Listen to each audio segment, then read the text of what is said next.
friends, welcome back in this video. In the last video we see how to reconstruct our message signal, and for that, to avoid our signal from the aliasing, we find the Nyquist rate, that is twice of FM. Now we will see how to find the Nyquist rate for some signal that we are given in this video. First of all, we have a sine 2000 pi t. So as omega is 2 pi f, so we change 2000 as in the frequency form, so it will be sine 2 into 1000 pi t. So fm will be 1000. As our Nyquist rate is twice of fm, so in this Nyquist rate is as 2000 hertz, or we denote it as a sample per second, that is in the 1 second we are recording 2000 samples. In the next example, we see how to find the Nyquist rate when we have a two sinusoidal signal in the summation, that is sine 4000 pi t plus cos 6000 pi t. Because sine and cos are the two sinusoidal, so don't be confused by that one term is sine and one term is cos. So Nyquist rate is given by twice of maximum frequency, means when signal are in summation we always find Nyquist rate by the maximum frequency. As cos 6000 pi t denotes the maximum frequency, when we change it omega into the frequency, then we find frequency as the 3000. So Nyquist rate will be 2 multiplied by 3000, that is 6000 hertz. In the next example, we have a sinc function. As by the subject signal and system, we know that the sinc AT is represented as sine A pi t by A pi. So sinc 100t is written down as sine 100 pi t divided by 100 pi. As you read in the subject signal and system, when we change sinc function from one domain to another domain, it will be a rectangular pulse.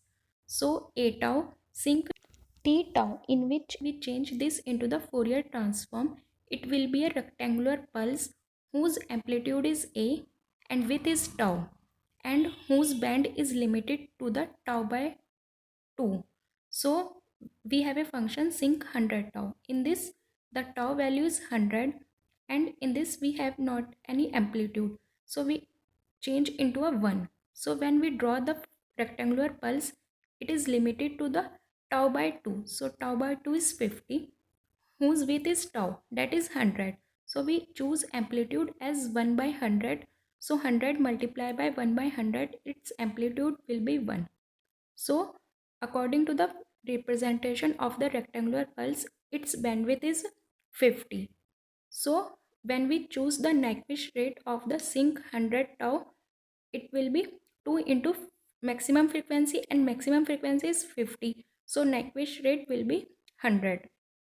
Next is a sinc square 100t, that is sinc 100t multiplied by sinc 100t. So we draw the same frequency domain pattern as we draw earlier, and from the subject signal and system, multiplication in time domain is convolution in frequency domain.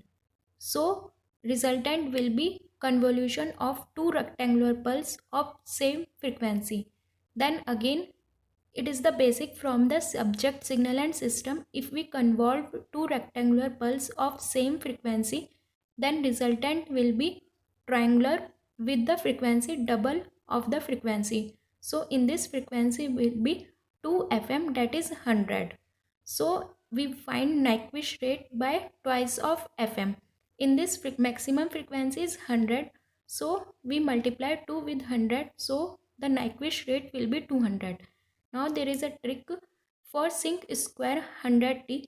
As for sinc 100t, Nyquist rate is 100. So we multiply this with 2 and Nyquist rate will be 200 Hertz.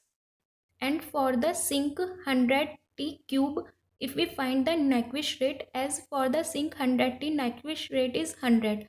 So for this function, Nyquist rate will be 3 multiplied by 100. So it will be 300 Hertz. Basically, we will multiplying the power with the Nyquist rate. And for the sinc 100t power 4, Nyquist rate will be 400 Hertz. So this is the key point to find the Nyquist rate. Now we will find the Nyquist rate for the convolution of two signal. If we convolve two signal in the time domain, then what will be the Nyquist rate? If sinc cube 100T convolved with the sync cube 400T. So for the sync cube 100T, Nyquist rate is 300, in which maximum frequency is 150, because Nyquist rate is 2 into FM, so maximum frequency will be 150. As sync in one domain is rectangular pulse in other domain, so it will be a rectangular pulse up to 150 Hz in the frequency domain. Then we multiply for the next of the signal, in which Nyquist rate is 1200 Hz. So the maximum frequency is 600, as convolution in frequency domain is multiplication in another domain. So when we multiply 150 Hz maximum frequency component with the 600, so after the 150 there will be 0 for the sync cube 100T. So 0 multiplies something is 0. So the resultant will be up to 150 Hz. So the maximum frequency is 150. Then the Nyquist rate for this signal is 300 Hz. Basically, when two signal in convolution, then the Nyquist rate is the Nyquist rate of the minimum function. That is, minimum Nyquist rate is 300, and for the second signal Nyquist rate is 1200. So we choose the minimum Nyquist rate, that is 300 Hz.